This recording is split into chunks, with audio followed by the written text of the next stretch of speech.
जब मच्छर एक निश्चित संख्या तक पहुंच जाते हैं तो वे अपने आकार से हजारों गुना बड़े भेड़िए के शावकों को भी मार सकते हैं। शावक अपनी मांद में छिप भी जाए तो भी कोई फायदा नहीं होता। भेड़िया पिता वापस दौड़ता है। भिनभिनाते मच्छरों के झुंड को देखकर उसे एहसास होता है कि यह जगह अब शावकों के लिए सुरक्षित नहीं है।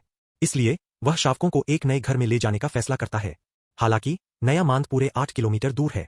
इस खतरनाक जंगल में उन्हें जल्द से जल्द नए आश्रय तक पहुंचना होगा। वयस्क भेड़िया पिता बहुत तेज दौड़ता है, लेकिन शावकों को बहुत संघर्ष करना पड़ता है।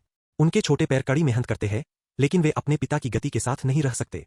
3 किलोमीटर दौड़ने के बाद मच्छरों से सबसे अधिक पीड़ित शावक की ताकत कम होने लगती है। एक बार जब वह पुष्टि कर लेता है कि क्षेत्र अस्थायी रूप से सुरक्षित है, तो वह शेष 2 शावकों के साथ आगे बढ़ता है। सौभाग्य से बाकी की यात्रा सुचारू रूप से होती है। 5 किलोमीटर और चलने के बाद भेड़िया पिता अंततः नए घर में पहुंच जाता है। यहाँ मच्छर कम है, जिससे यह शावकों के जीवित रहने के लिए अधिक उपयुक्त है। कम चतुर भेड़िया पिता उन्हें वहां बसाता है, फिर शिकार पर निकल जाता है। इस बात से पूरी तरह अनजान कि उसने एक शावक को आधे रास्ते में पीछे छोड़ दिया है। इस बीच जब भेड़िया माँ और अन्य झुंड के सदस्य पुरानी माद में लौटते हैं तो उन्हें पता चलता है कि शावक गायब है। अपने बच्चों को जल्द से जल्द खोजने के लिए दृढ़ संकल्पित झुंड अलग हो जाता है और गंध ट्रैकिंग का उपयोग करके खोज करता है।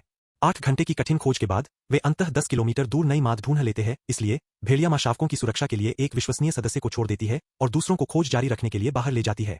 हालांकि आर्कटिक का जंगल विशाल और असीम है। एक शावक की तलाश करना भूसे के ढेर में सुई खोजने जैसा है। इस बीच अकेला शावक 2 पूरे दिनों से बेसब्री से इंतजार कर रहा है। वह थका हुआ और भूखा है, इतना कमजोर है कि मुश्किल से खड़ा हो सकता है, लेकिन वह हठपूर्वक अपनी जगह पर रहता है, उम्मीद करता है कि भेड़िया पिता उसे लेने वापस आएगा। जैसे जैसे समय बीतता है, शावक की चीखें कमजोर और कमजोर होती जाती है। हालांकि भेड़ियों की चीखें मीलों तक जा सकती है। इस समय उसकी चीखें तेज हवाओं और विशाल जंगल में जल्दी ही डूब जाती है। वह अपने थके हुए शरीर को घाटी की ओर घसीटता है और चीखता है, उम्मीद करता है कि आवाज दूर तक जाएगी। सौभाग्य से भेड़िया माँ अपने बच्चे की पुकार सुन लेती है, इसलिए वह तुरंत प्रतिक्रिया देती है। आवाज सुनकर शावक तुरंत अपनी माँ की दिशा में दौड़ता है। 3 दिनों की बेताब खोज के बाद वे फिर से मिल जाते हैं। जब भेड़िया माँ खोए हुए शावक को घर लाती है तो भेड़िया पिता भी शिकार से लौट आता है। हालांकि उसे यह एहसास नहीं होता कि उसने अपना बच्चा खो दिया है।